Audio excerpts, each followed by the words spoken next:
Marjorie Taylor Greene, also known by her initials MTG, is an American politician, businesswoman and conspiracy theorist who has served as the U.S. representative for Georgia's 14th congressional district since 2021.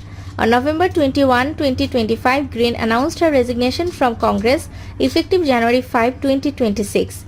In her resignation statement, she said she did not want her district to endure a hurtful and hateful primary against me by the president we all fought for. She referenced standing up for women victimized by powerful men in the Epstein case, saying this should not result in being called a traitor by the president.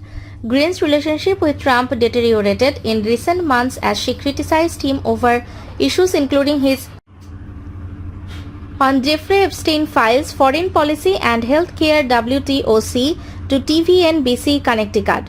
Trump called her a traitor and wacky and said he would endorse the challenger when she ran for re-election.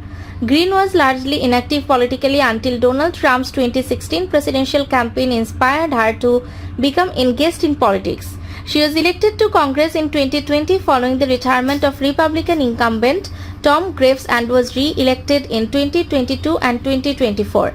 Greene quickly became a prominent figure in Trump's Make America Great Again movement and was known for her combative style. However, she has promoted various conspiracy theories including QAnon and Pizzagate, and has amplified theories about government involvement in mass shootings and the 9/11 attacks. A member of the Republican Party, she was elected to Congress in 2020 following the retirement of Republican incumbent Tom Graves and was re-elected in 2022 and 2024. Greene is widely considered to be a populist and far-right politician.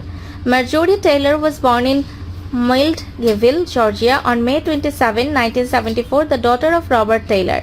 Greene has publicly criticized Trump during his second presidency for his foreign policy positions, questioning whether he was still America First, and criticized his initial opposition to the Epstein Files Transparency Act, which he later signed into law. Trump has attacked her on Truth Social and revoked his endorsement of her. As a result of her dispute with Trump, she announced her resignation from Congress effective January 5, 2026, stating that she did not want her district to endure a hurtful and hateful primary. The U.S. House of Representatives voted to remove Greene from all committee roles on February 4, 2021 in response to her endorsements of political violence. 11 Republicans joined unanimous Democrats in the vote. Greene was appointed to new committee roles in January 2023. In June 2023, Greene was expelled from the Conservative House Freedom Caucus after insulting fellow caucus member Congresswoman Lauren Boebert. Greene unsuccessfully attempted to oust Mike Johnson from his role as Speaker of the House of Representatives on May 8, 2024. A vocal advocate of President Donald Trump during his first presidency, Greene aided and supported Trump's attempts to overturn the 2020 U.S. presidential election and has promoted Trump's false claims of a stolen election.